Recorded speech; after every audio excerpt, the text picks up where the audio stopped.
Welcome back to the Manly Saints Project, by me, Hugh Hunter. We live in a world that struggles to understand the virtues of manliness. Our culture doesn't provide young men, or any men for that matter, with a lot of positive male role models. When I became a Catholic, I wanted to show how the saints could be manly role models for us. My weekly exploration of manly saints became the Manly Saints Project. If you enjoy my work, please consider signing up and supporting me on Substack, or click the links in the show notes to buy me a beer. Now, let's meet this week's Manly Saint.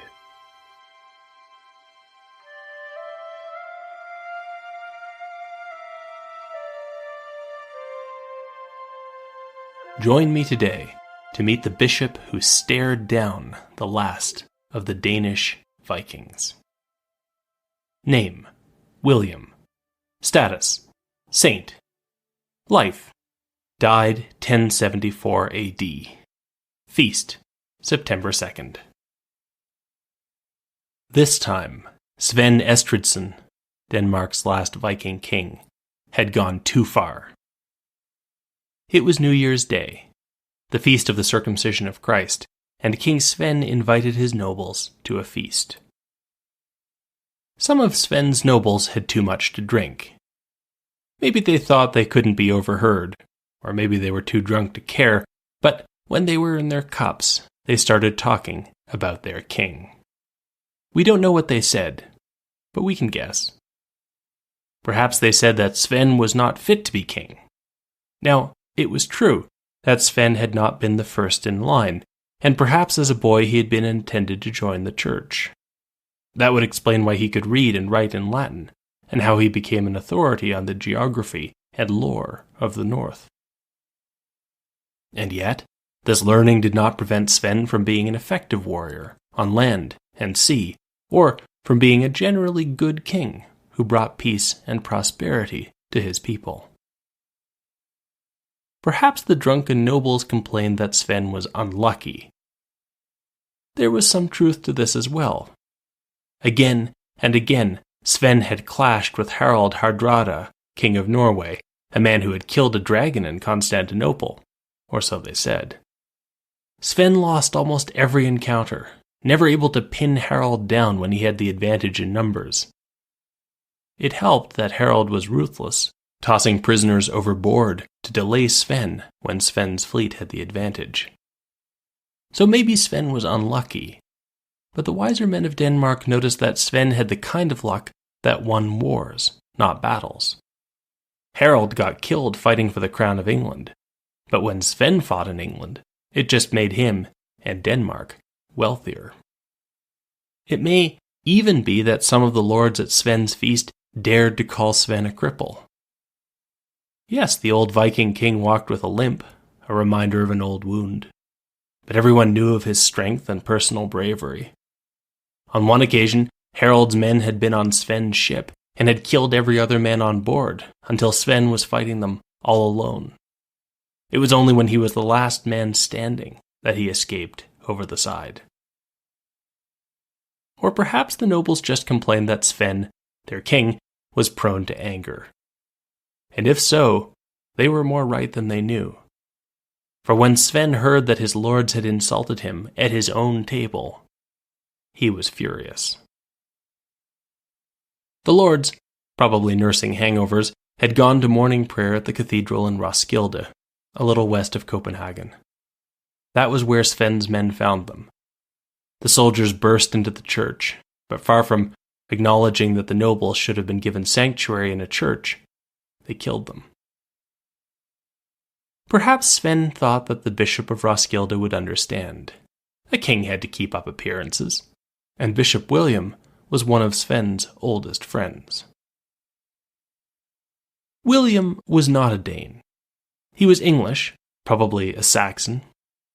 When William was a young man, the Viking Knut had become king over England, Norway, and Denmark. William joined Knut's entourage in England and had traveled back to Denmark with the king. He had been shocked at the state of the church he found there. The English were rediscovering Christianity. England had become Christian under the Romans. It had been invaded by pagan Saxons, who converted under kings like St. Oswald. Then England was invaded again, this time by pagan Vikings, only for them to become Christians in their turn. Here in the north, William found that Christianity was only now taking root. In theory, the Archbishop of Hamburg was in charge of all the men of the north, but many had not yet been converted. Even among those who were Christians, many still traveled up to the pagan celebrations at Uppsala in Sweden. Whole peoples, like St. Gottschalk's Wends, vacillated between Christianity and paganism. And who knew what happened up in the distant north, where Adam of Bremen recorded that women grew beards, and men used strange magic to draw great sea monsters from the deep.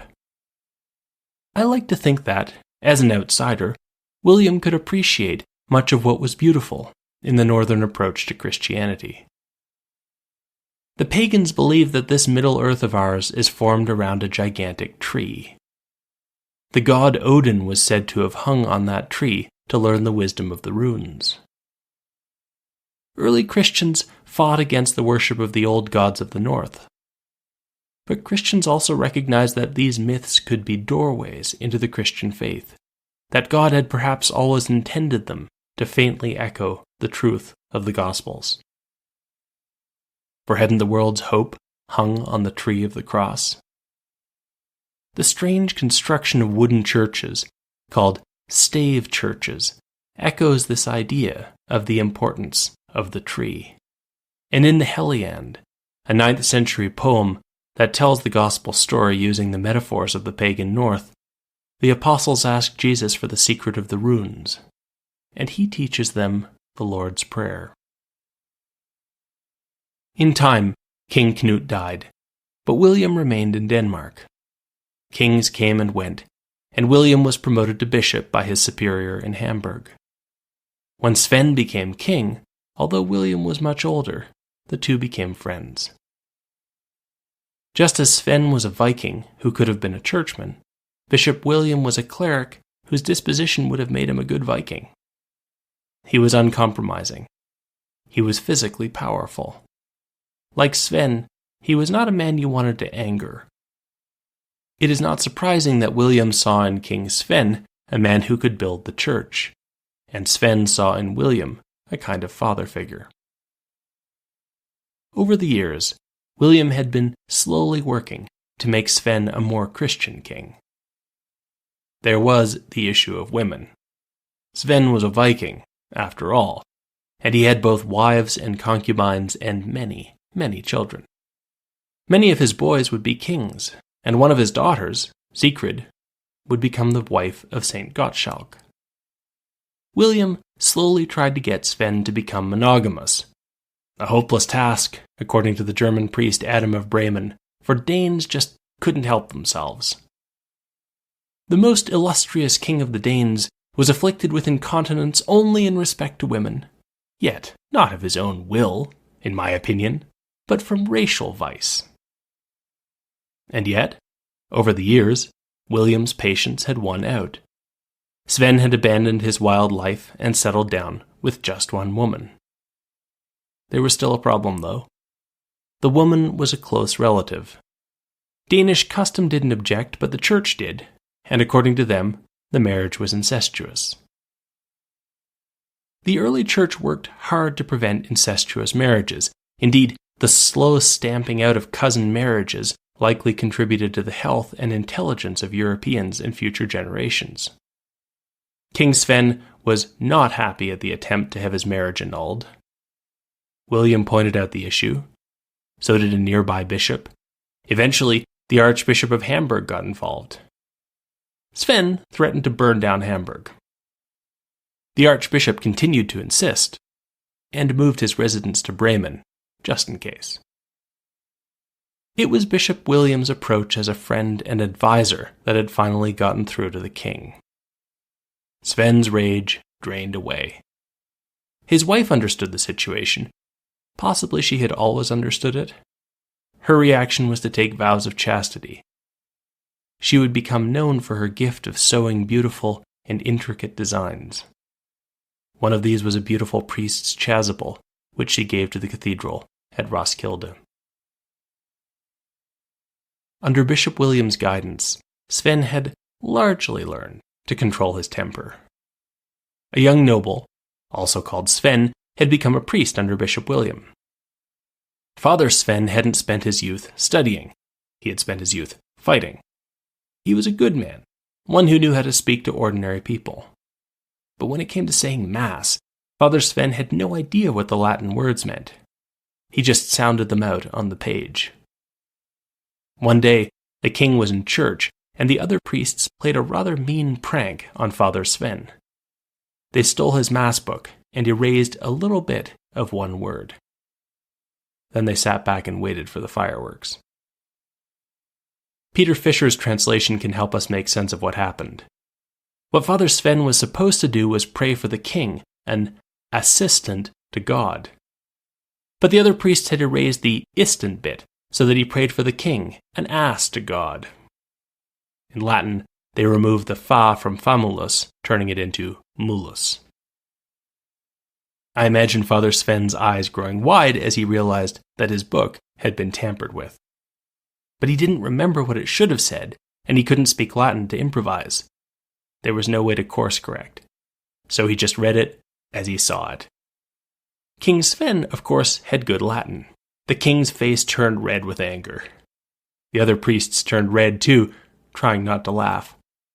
Finally, they couldn't hold it in anymore and burst out cackling in the middle of Mass. Saxo Grammaticus sniffs that there was so much laughter that religion itself deteriorated into a sport because they were so tickled by the joke. After the service, the king marched up to the doubtless terrified Father Sven and grabbed the Mass booklet. When he looked at it, he could see what had happened. Yes, Father Sven had been tricked. The king also probably knew that Bishop William was preparing Father Sven to take his place. So the king told the other priests that they were immature children and paid for Father Sven to go to a university. By the time Father Sven became Bishop Sven of Roskilde, he was one of the best Latinists in the diocese. For years now, Bishop William and King Sven had trusted one another. Perhaps Sven thought that the bishop would be willing to let the killing in his cathedral slide for the sake of their long friendship. In any event, the bishop made no mention of what had happened. So one day after, Sven came to the church for Mass. But when Bishop William heard that the king was coming, he marched out to meet him at the door. If the old stave church was meant to remind one of the world tree of Norse myth, there's an important detail in that myth. The Norse believed that this age would end at Ragnarok, a final conflict of good and evil. But afterward, they thought the world would begin again, new gods would arise, and mankind would be preserved. When the stars fall from the black sky, and gods and giants march to final battle, it is through the world tree that one man and one woman would be saved. The myths said that the tree would open a small door into itself and into safety for one man and one woman. This idea of being saved by the tree, inside the tree, is implicit in the way stave churches were built. It's a small detail that was picked up by the anonymous author of the Saxon poem, The Dream of the Rood. Through the cross, each soul may journey to the heavens from this earth, who with the ruler thinks to go and dwell. That is why Bishop William met King Sven right at the door. He is usually shown holding up a hand to stop the king, but Saxo Grammaticus presents William as a lot angrier than that. He stood in the doorway and jammed the point of his crozier into the king's chest and began to preach. Sven wasn't a king, he said. He was a butcher of men. He didn't belong in the church. There and then, Bishop William excommunicated his old friend. Sven's men, obviously willing to shed blood, drew their blades. The last time the church had threatened him, Sven had promised to storm Hamburg. But when they looked at the king, they saw that he had been caught completely unaware. If the bishop's crozier was hurting him, his own conscience was doing much worse. Sven walked back to his house and changed into the clothes of a penitent. Then he came back to the church. And that was Bishop William's opportunity to surprise his friend, the king, a second time. Now that Sven was approaching the church in the right way, the bishop ran out to meet him, once again at the church door, to receive his confession, a sign of penance, and welcome Sven back in. Bishop William was as eager to readmit his friend as he had been to stop him. These events, writes Saxo Grammaticus, brought about an indissoluble union between crown and clergy. William's boldness hadn't alienated the last Viking king. It had transformed him, and with him, slowly, the kingdom of Denmark. By the time the courageous St. William was buried in Roskilde Cathedral, still by the side of his friend Sven, the children of Sven were discovering different ways to be manly and good, ways that were less impetuous, less fueled by raw aggression, but no less manly for that.